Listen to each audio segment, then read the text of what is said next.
வணக்கம். ஜிகேஎஸ்வி ரவிச்சந்திரன். இப்போ நம்ம பார்க்க போகிறது என்னன்னு சொல்லி கேட்டோம்னா,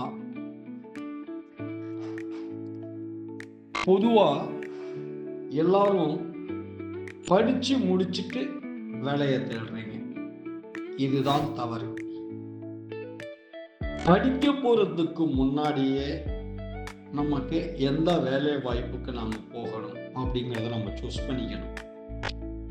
நம்ம திறமை என்ன, நம்மளுடைய கற்கும் திறமை என்ன, நம்ம எந்த அளவுக்கு பெர்ஃபார்மன்ஸ் பண்ண முடியும் அப்படிங்கிறத புரிஞ்சுக்கிட்டு அதுக்கேற்ற மாதிரி ஒரு படிப்பை தேர்ந்தெடுக்கணும்.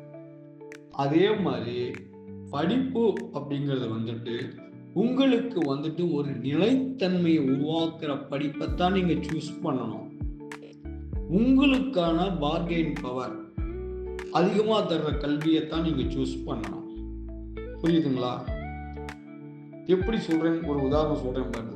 என்னைய பொறுத்த வரைக்கும் 80% இளைஞர்களுக்காக நான் பேசுறேன்.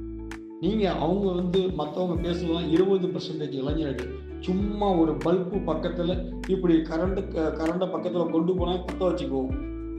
அந்த மாதிரி இளைஞர்களை பத்தி அவங்க சோசியல் மீடியால பேசுறாங்க, ஆஹா ஓஹோன்னு சொல்லிட்டு. அதை நம்பி 80% இளைஞர்களும் வீணா போறீங்க. உண்மை என்னன்னா, நம்ம திறமை நம்மளால எந்த கல்வியை பயன்படுத்தி முன்னுக்கு வர முடியும்னு சொல்லி ஒரு புரிதல் இருக்கணும். ரெண்டாவது நமக்கு எந்த படிப்பு நமக்கு நிலைத்தன்மையை உருவாக்கும் அப்படின்னு புரிஞ்சுக்கணும். இன்னைக்கு ஒரு எக்ஸாம்பிளாவே சொல்றேன்.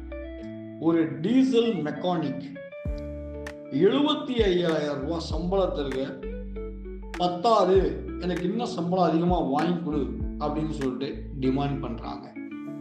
ஆனா அதுவே ஒரு MBA படிச்ச பையன், எந்த டீசல் மெக்கானிக், அவரும் ஐடிஐ டீசல் மெக்கானிக் முடிச்சுட்டு 8 வருஷம் தான் இருக்குது. இந்த MBA முடிச்ச பையனும் அதே 8 வருஷம் அனுபவம் தான். இவன் என்ன கேட்கிறான், MBA முடிச்ச பையன் 40,000 ரூபாய் சம்பளத்துக்கு வேலை கிடைச்சா போதுங்கன்னு சொல்லி சொல்றான்.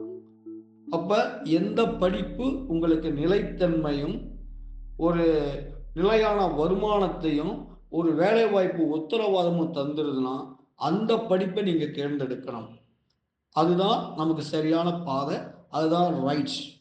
புரிஞ்சுக்குங்க. நன்றி, வணக்கம்.